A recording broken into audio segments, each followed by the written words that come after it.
la liberté.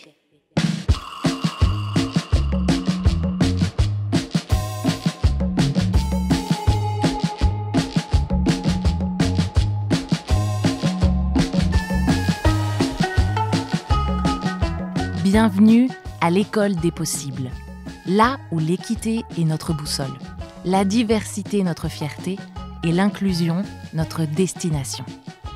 Dans cette série balado, élèves, parents, enseignants et experts du milieu de l'éducation nous plongent au cœur d'initiatives qui ont transformé l'école en espace plus inclusif, faisant ainsi une différence positive dans la vie de plusieurs jeunes et de leurs familles.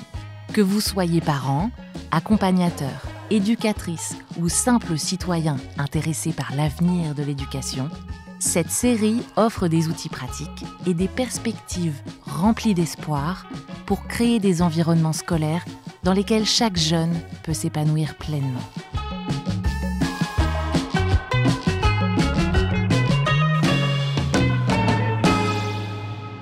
Dans cet épisode, nous accueillons Ben Albrecht, un enseignant du collège Jeanne Sauvé à Winnipeg.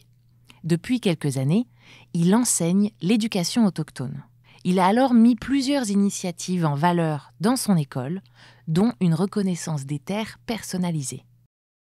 Je m'appelle Ben Albrecht. Je suis un enseignant au collège Jeanne Sauvé. Je suis aussi un époux et un papa de trois enfants. Au collège Jeanne Sauvé, j'enseigne le cours de perspective Première Nation Métis Inuit, le cours de psychologie. Quand j'ai commencé à enseigner le cours de perspective Première Nation Métis Inuit, c'était un sujet depuis 2004 qui m'a beaucoup passionné quand j'ai commencé ma carrière et quand j'ai commencé à enseigner le cours d'histoire, il y avait tellement que je ne savais pas, même en tant qu'éducateur, au sujet de l'histoire des peuples autochtones et les sujets d'actualité des peuples autochtones. Et j'étais passionné. Alors, quand ce cours a été offert, je me suis porté volontaire à l'enseigner. Il y a plusieurs raisons pourquoi qu'on a créé des cours de perspective autochtone. Joël Tétrault, éducateur en sciences humaines et éducation autochtone. La première, c'est que les curriculums qui ont été créés, soit volontairement ou implicitement, ont manqué à l'appel en ce qui a trait à l'éducation autochtone. Les curriculums ont été écrits surtout par des gens qui soit ignoraient ou soit voulaient effacer les perspectives autochtones. Mais pour moi, comme éducateur autochtone, ce que je voudrais voir, c'est que dans chacun des curriculums, on inclut les perspectives autochtones, fait qu'on n'a pas besoin des cours spécifiquement au sujet des perspectives autochtones, parce que si c'est dans tous les curriculums, français, anglais, sciences humaines, on n'aurait pas besoin des cours spécialisés, parce que qu'est-ce qui arrive quand on a des cours spécialisés? Souvent, ils sont pas obligatoires. Alors, tu as juste un certain montant d'élèves qui prennent ces cours-là. C'est juste un certain montant d'élèves, en général, qui sont très engagés, mais c'est pas des grandes masses de population étudiante. Alors, le message ne se répand pas ou l'éducation ne se fait pas, ou ça se fait très lentement. Alors, c'est pour ça, comme société, comme gouvernement ou comme département d'éducation, je pense que c'est notre rôle d'inclure ces perspectives-là dans tous les curriculums. Alors, tout ça pour dire que c'est bien qu'on ait des cours de perspective autochtone. Je pense que c'est juste du positif, mais en même temps, en fin de compte, il va falloir inclure ces perspectives-là dans tous les curriculums. Une des choses que j'ai faites avec un groupe de 9e année, c'était de développer notre propre reconnaissance des terres. On a décidé de faire ce projet. J'ai parlé avec le directeur de l'école au sujet de la reconnaissance des terres qu'on avait au collège Jeanne Sauvé et comment je trouvais que ça ne disait rien. Rien de spécifique. Je ne suis pas en train de dire que l'intention n'était pas bonne, mais que vraiment notre reconnaissance des terres ne disait pas ce qu'on allait faire pour améliorer la relation, pour célébrer le renouvellement d'une meilleure relation entre nous. Il n'y avait rien qui disait ce qu'on allait faire comme non-autochtone ou comme école pour améliorer la situation. Alors, pour moi, j'ai commencé à réfléchir et à dire, je pense que notre reconnaissance des terres devrait avoir des idées spécifiques que nous allons faire pour améliorer la relation. Alors, chaque salle de classe devait réfléchir à qu'est-ce qu'ils allaient faire dans leur salle de classe pendant le semestre pour améliorer la relation autochtone-non autochtone. Parce que le mot reconnaissance, c'est un mot intéressant, hein, parce que on reconnaît qu'il y a des peuples autochtones, mais aussi on est reconnaissant envers les peuples. Alors, il y a comme un double sens au mot reconnaissance. Alors, au minimum, les étudiantes peuvent au moins reconnaître que la terre sur laquelle ils habitent, ils la partagent avec des Premières Nations. La deuxième chose, ils peuvent aussi reconnaître que beaucoup de choses dans leur vie qu'ils prennent pour acquis, comme une maison, des parents qui ont des emplois, par exemple. Ça, c'est vraiment dû aux ententes qu'on a signées avec les Premières Nations. Que tout ce qui nous entoure, en fait, se rattache à ces ententes-là qui ont été signées dans le passé. Puis je pense qu'une reconnaissance des terres, la minute qu'on reconnaît qu'on est en partenariat avec les Premières Nations, les gens vont peut-être réaliser que les histoires qu'ils voient avec leurs yeux. Winnipeg est une ville extrêmement ségrégée culturellement, économiquement, socialement. Puis je pense souvent, veut pas, surtout moi, quand je me balade à Saint-Boniface, je vois des histoires avec mes yeux. Je vois des gens qui couchent dans des arrêts d'autobus. Je vois des gens qui créent des camps proches des rivières. Puis la plupart de ces gens qui sont dans cette situation-là à Winnipeg, c'est des gens qui sont issus des Premières Nations ou qui sont autochtones. Puis si on ne reconnaît pas les torts du passé, puis on ne reconnaît pas d'où viennent ces iniquités-là, on aurait tendance à croire que on peut blâmer ces gens-là pour leur sort.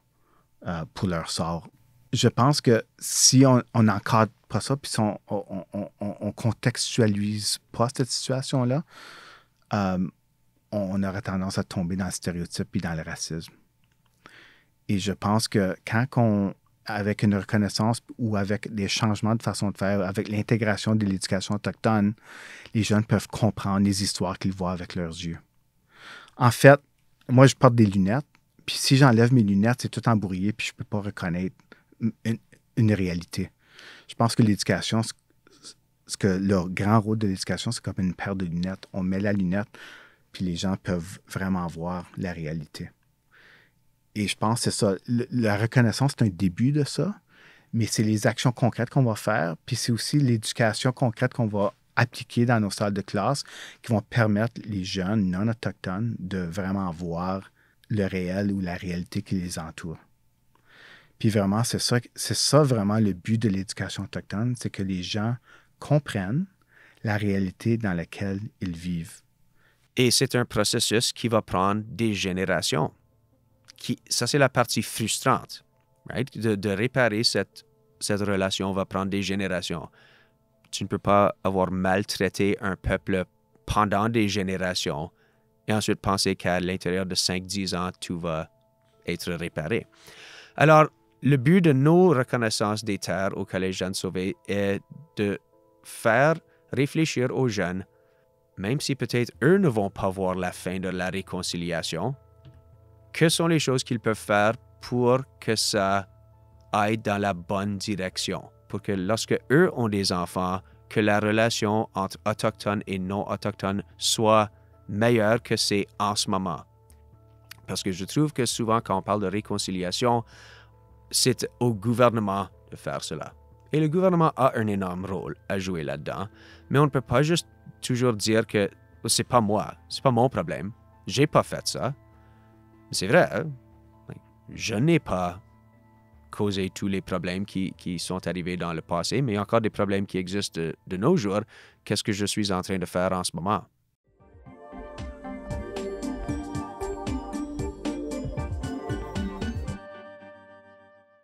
j'aime montrer aux élèves un petit, avant qu'on le fait, un clip de YouTube. C'est un petit groupe qui font des scénettes. Et puis, c'est un commentaire social, justement, au sujet des reconnaissances territoriales. Et tu vois une madame, c'est dans une salle, une pièce de théâtre, juste avant qu'une pièce commence.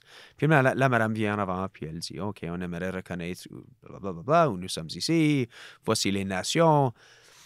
Et puis, on va travailler ensemble avec les peuples pour réparer la relation. Et puis là, une madame dans la foule se met debout, puis elle dit, « Oh, est-ce qu'on devrait quitter? On est sur les terres de quelqu'un d'autre? » Et puis la madame dit, « Non, vous n'avez pas besoin de quitter. » Et ensuite, la madame dit, « Oh, donc, qu'est-ce qu'on fait? Qu'est-ce que nous sommes en train de faire pour aider ces peuples? Vous avez dit qu'on va aider. » Puis la madame dit,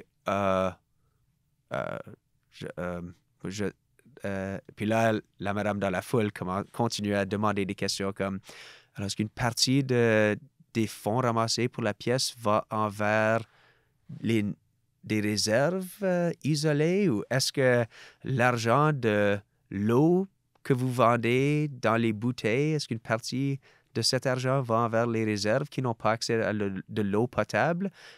Alors, je pense qu'il est très important que les reconnaissances territoriales soient aussi précis que possible. C'est ça. Et parfois, comme la reconnaissance que j'ai dit qu'on disait dans le temps, la partie à la fin, nous célébrons le renouvellement d'une relation entre nous. Qui est en train de célébrer? Quel est ce renouvellement? Qu'est-ce qu'on a fait pour dire qu'on est en train de célébrer cette nouvelle relation? Parce que dans la reconnaissance qu'on faisait dans le temps, il n'y avait absolument rien de spécifique qu'on allait faire.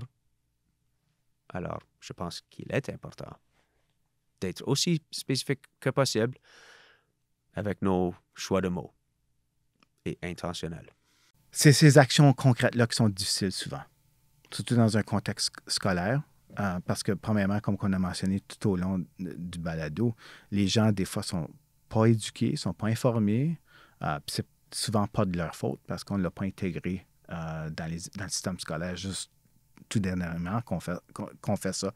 Alors, il y a beaucoup de gens qui sont inconfortables, ne savent pas comment ça s'applique, ou l'autre chose, ils pensent que c'est leur rôle d'enseigner soit la spiritualité ou les cultures autochtones, puis c'est pas ça le rôle des enseignants. L'exemple que je donne souvent, c'est que, par exemple, le programme d'études de sciences humaines de 8e année, on enseigne la civilisation romaine, on enseigne la civilisation grecque, on enseigne la civilisation égyptienne, on enseigne la civilisation britannique, mais tu n'as pas besoin d'être égyptien, romain, grec ou anglais pour enseigner cette matière-là. Ce qu'on leur dit, par contre, c'est d'enseigner des faits.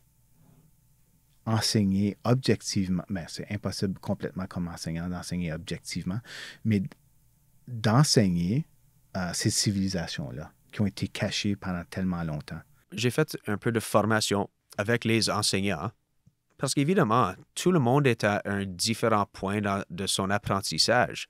Pas chaque enseignant se sent à l'aise de se mettre en avant et de parler de questions autochtones quand peut-être l'enseignant est ignorant au sujet de beaucoup de questions autochtones. Le but n'est pas de faire peur à ces enseignants, mais disons que tu as un bloc A, tu as besoin de faire une reconnaissance des terres et tu enseignes la chimie. Peut-être c'est un peu moins évident.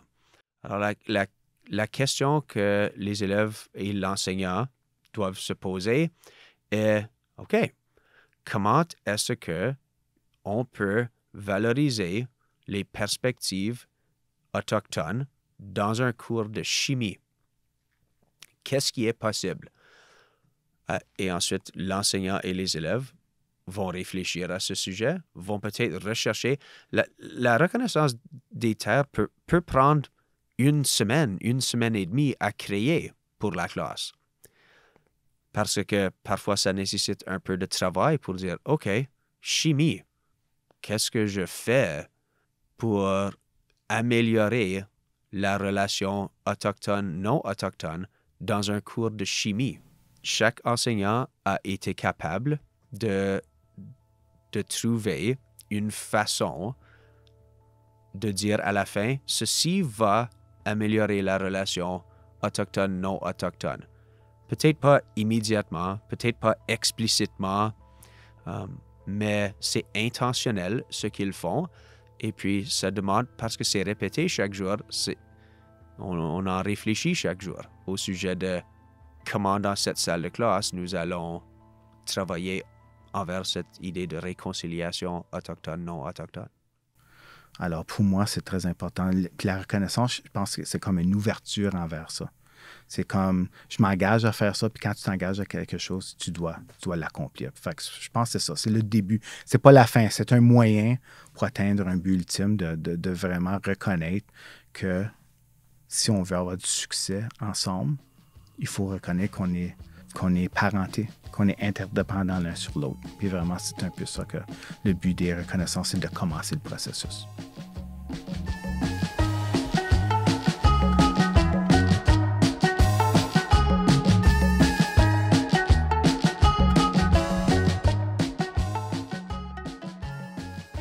Merci à nos intervenants, Ben Albrecht et Joël Tétrault.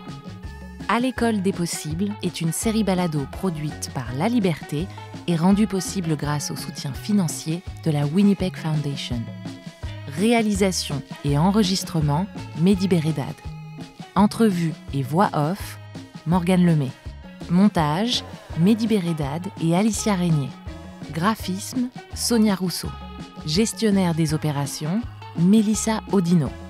Directrice adjointe, Lisiane Romain. Directrice générale et rédactrice en chef, Sophie Gaulin.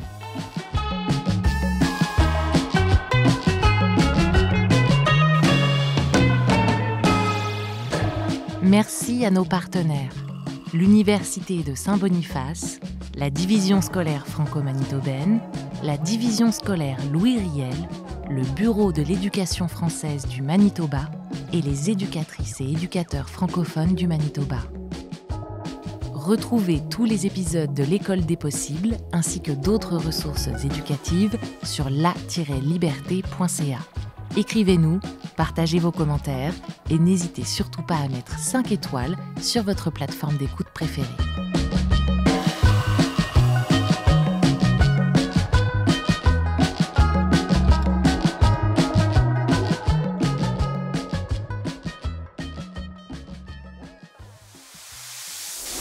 La liberté.